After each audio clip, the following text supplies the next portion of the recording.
I would like to start with Jana's really very nice talk, and when the question that we posed to us while preparing this panel was that how to give voice to those all those other feminisms, or that are not the feminisms exactly, then you provided actually a lot of ways of thinking, lots of vocabulary for thinking about those feminisms. And so I would like first the others, Ingrid and Laima, to comment on that. Did you like that? So I won't ask you. Yeah, you can.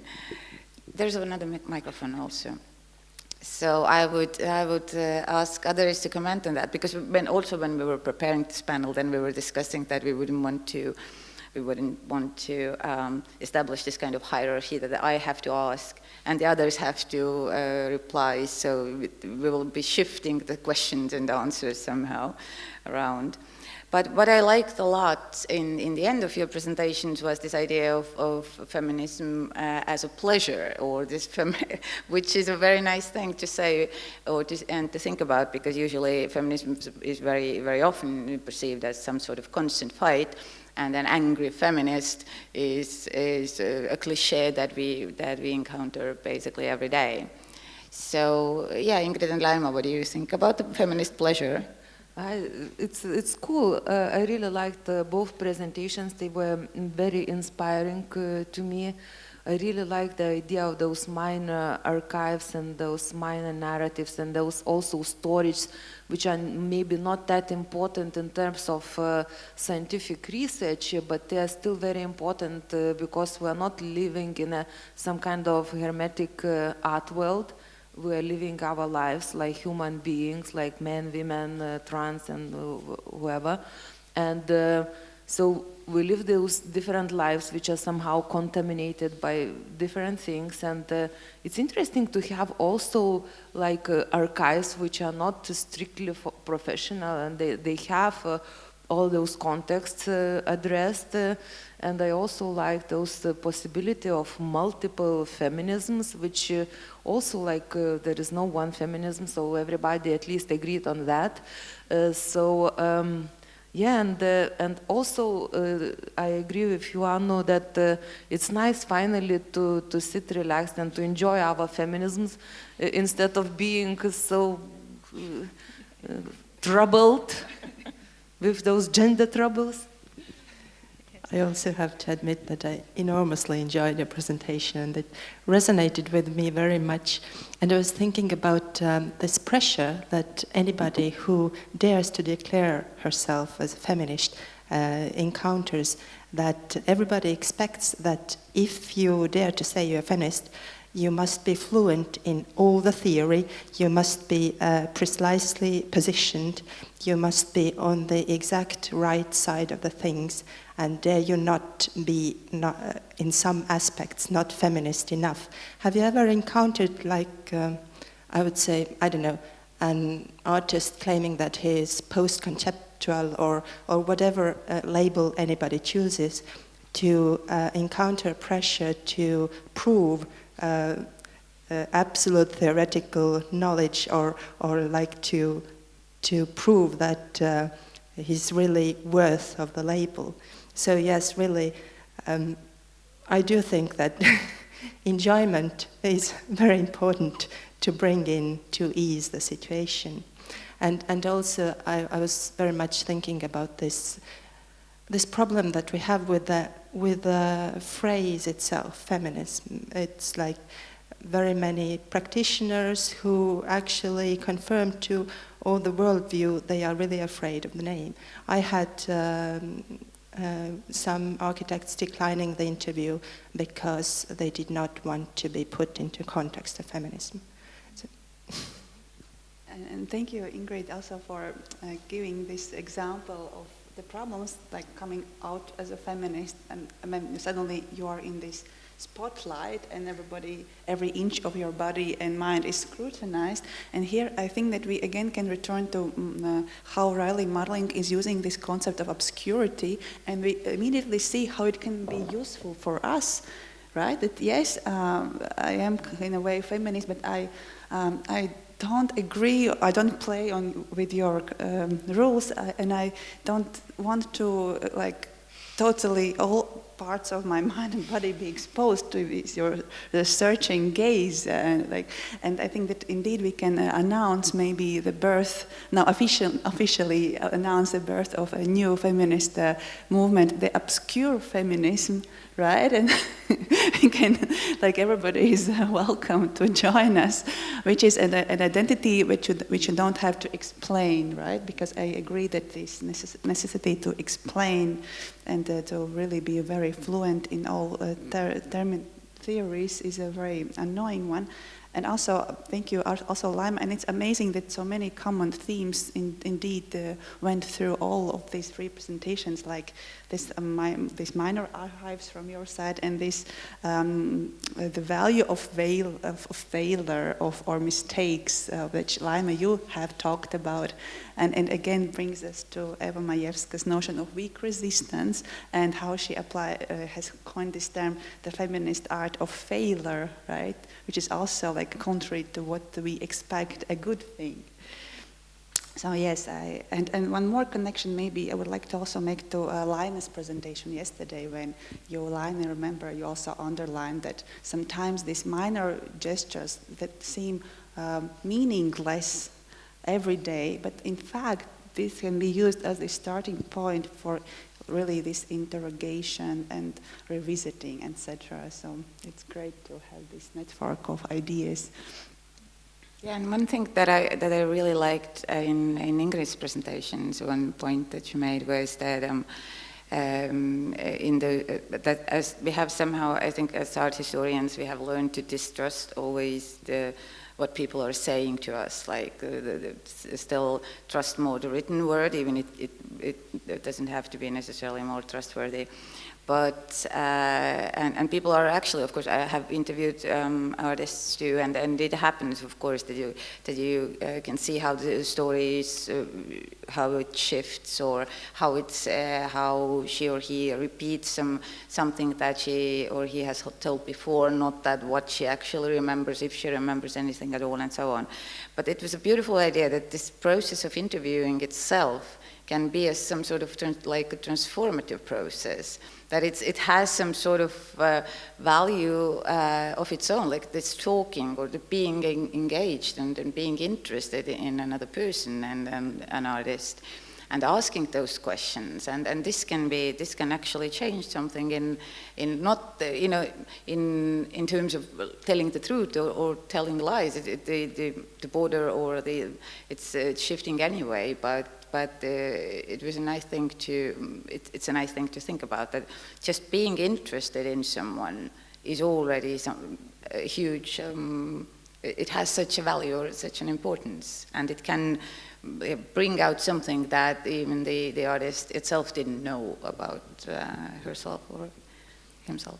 Absolutely. I think it has been some of the greatest compliments when the people I was talking to admitted that it has been a rewarding experience for themselves because they have started to think about some things differently. Well, I'm not trying to say that, well, I don't know, I came and changed their lives, but just some small nuances or small shifts.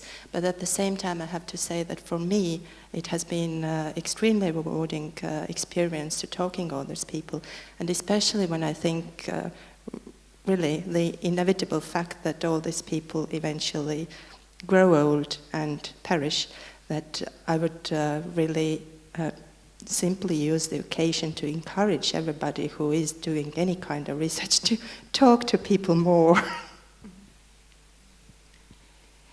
So we can, I think, we can, I would like to help Ingrid out with her question, what to do with all those interviews and archives. But as I don't have any answers, then I would invite others to join in, and you can ask questions obviously from everyone, and also, but I would ask first whether what are your experiences with the interviews, with the archives, and whether we can create together some sort of ways of working with them. During your research or curatorial practice, have you had the situation, and this resonates maybe to Tom's presentation yesterday, where there's this problematic where the work itself seems feminist, but the artist is not.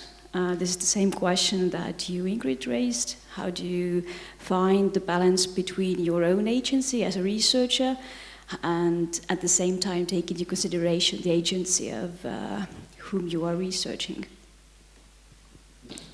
I think it's endlessly tricky, this balance, but in the end, is it so important to have the label exact? I think on the one hand it's important how the work did actually perform in its time, what does it tell us now, and maybe it's not that important to force the subject to categorize herself or himself so non-ambiguous way. But also I would like to add to this that of course, this resistance to being labeled or being associated with feminist is peculiar.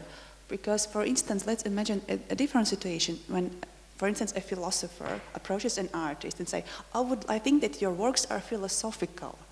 And even if the artist himself or herself would say, I don't consider myself a philosopher, it doesn't mean that you as a philosopher can't address these works in a philosophical manner, right? So why is this fuss always about feminism then? But there's one nuance. Maybe it's our desire and the contemporary practitioners' desire to feel that they have some kind of genealogy behind them to support. Also, and I think another desire is also a desire for a dialogue and for this kind of love relationship with your research object, right? Instead of this hatred, separation, painful, etc., etc. So, of course, there is a lot of desire from both sides. But is this desire fulfilled?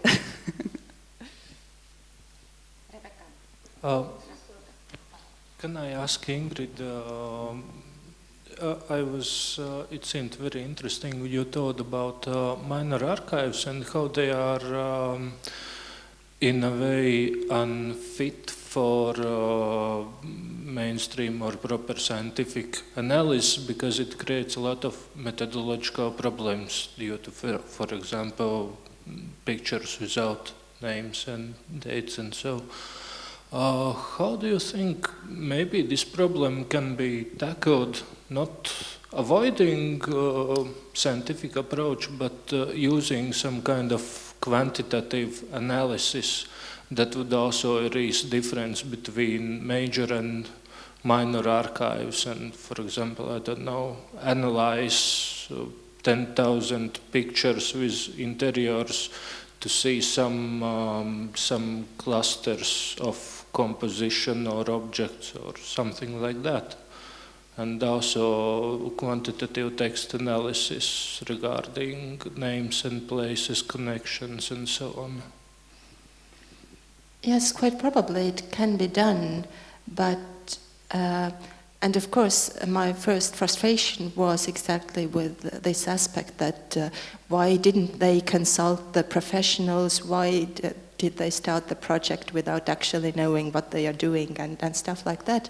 But I came to the conclusion, if it's a conclusion, that maybe it's not the main point, that the project actually speaks about something else. And these analyses might give us the clues, but the same clues may be perhaps obtained from other places as well. But the specific value of this project lies in somewhere else. I don't know if this answered your question, really. Thank you for really, really nice presentations and the beginning of the conversation or this panel as well. First, I wanted to respond to Jana Kukaine, who asked that that why do people think that feminism is boring, or who are bored of feminism? I personally am very often bored of feminism because it's not grounded, and then it's all of a sudden, like every other year, someone wakes up and thinks, oh, feminism, and then starts from point zero, and it's really boring for a feminist who's been feminist for over 10 years. And I'm like, oh, again. And the questions don't get any more interesting. They just like go really reductive, and that's sort of unfeminist. And this creates these dynamics that you already discussed, that how are you a true feminist, or are you really understanding the justice, the experiences of the minorities? And yeah, I found that really interesting. But in response to Ingrid, who is doing ethnographic study, and as a starting and a junior ethnographer, I've been thinking a lot about Estonian art history and how it is written, and it's a lot is written based on oral histories, but we don't have an ethnographic study of art history. So you have all the materials, and you could use ethnographic methodology and write about these 16 interviews with this methodology, and it would create sort of new answers and new outcomes.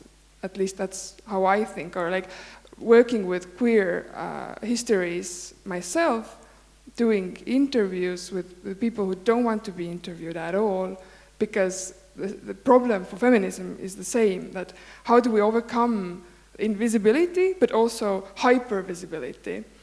Maybe the film about the UK maiden, the boat that did around the world to competition in the 70s is like a good example of how all-women boat just like showed everyone else that women can do boating. I don't know, maybe this could be an answer. But yes, I think just like using ethnographic methods could be the solution. I think you've already done it, but continue doing it. Promise I will. Is that good enough an answer?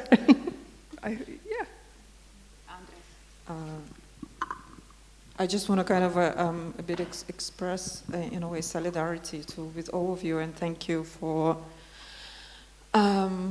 all presentations. It's very exciting, and I just want to kind of a bit extend on the positionality, which Ingrid was talking a lot about, and I can resonate a lot with that feeling of failure when you hold in interviews and suddenly you can hear this kind of constructed narratives of what's supposed to be sort of architect biography, for example. I have absolutely similar experience when I interview Greenholm walkers. So they start to kind of deliver this how your successful waiver should be. And it was really, then I felt like I'm absolutely, because I'm not trained actually to do interviews, I felt like I'm absolutely fail in my interviews, and in terms of like anthropology, I cannot ever use them or show them anyone, quite embarrassing. But at the same time is that what you are all talking about, this weak spots to make a strength, and then failure to turn to your advantage, is actually, by doing that, it made me realize that actually some of them came because they knew my parents, who they used to work with. So they came because they knew I'm part of this community and they could trust me. I'm not a strange journalist. So, and they could freely talk about that, and I don't need to ask them in a way questions explaining what, I don't know, what is Kreenholm, what is Narva. We were already on a different level of conversation with them, because I could immediately understand slang and, I don't know, names, titles, what they kind of bringing into the conversation. And suddenly I realized that maybe it is my strength, that the stories I'm getting from them is only me I could get. So the stories, and somebody else interview them, get another stories, and that kind of becomes to be my subjective position. But of course it is always a question of this positionality in terms of like when you interview and when you talk. So I just want to kind of bring that sample, and of course, and I wanted to just to add to Jana, in terms of the pleasure, of course, the Audre Lorde, who talks about erotic and self-satisfaction as an empower tool, and this is what feminism should think about, and kind of coming from that. It's like from self-satisfaction and from kind of understanding that this is the way, this is the power which can move us. So I'm really glad that you brought that up today, even like in the end, kind of, but I think it's very vital and important. Thank you. Well, thank you, Maria, very much for your comment. And yes, maybe I can also bring it back to what Rebecca said about this really, like what do they find in feminism, especially if we are there for 10 years and 15 years and then 20 years, right? And yes, and again, would like to make reference to what Linda yesterday talked about, these exhibitions who are as if seemingly environmentally aware and seemingly eco-critical. And I think that, Linda, you used really this term boring, right?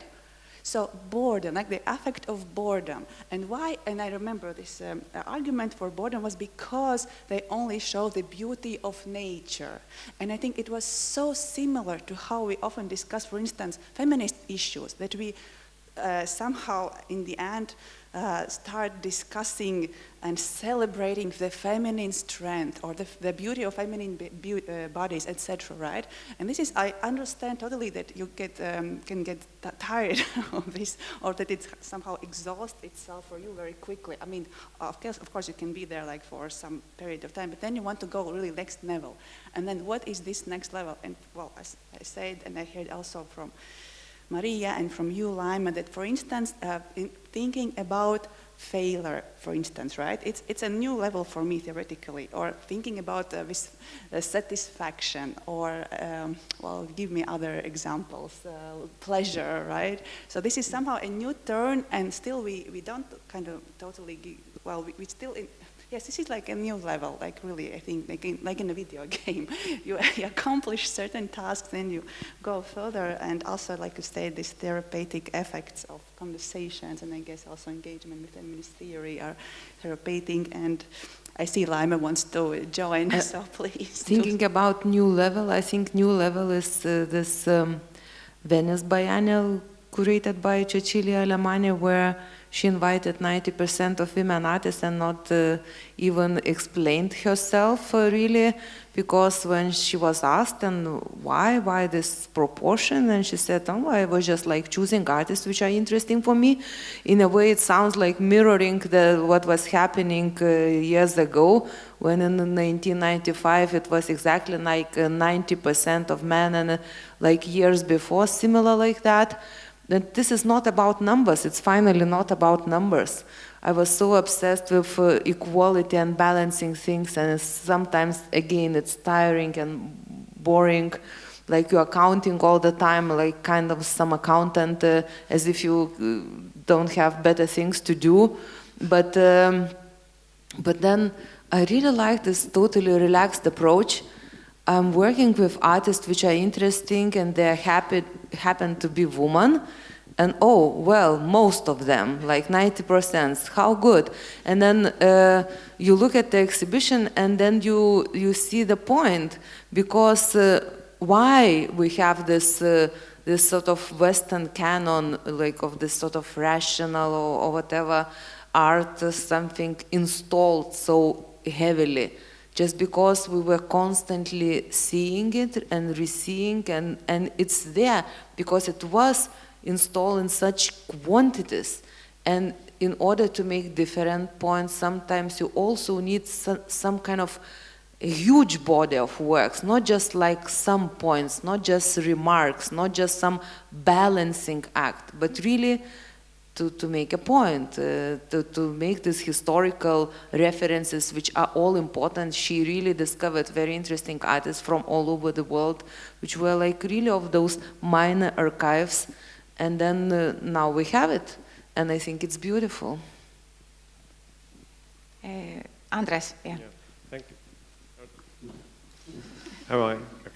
Okay. Thank you very much for this panel, and I have a question and comment, or more like a polemical question. I already kind of feel a little bit insecure to Laima, but so I really liked your presentation and the way you showed the case of this portrait of Salome Neris, which was painted as a way to get away from or save the family from deportation. And I think this story itself is really amazing, also showing this kind of Stalinist regime's investment in images, you know, this kind of belief that, you know, with that image you will put yourself into history as our loyal kind of servant. It's this kind of like a, you know, this kind of oath of loyalty, some kind of a very symbolic gesture.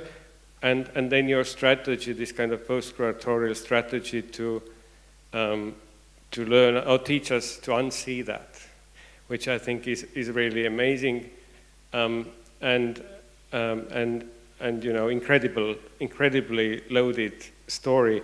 But don't you see that the case of the Kumu exhibition is actually quite the opposite of that?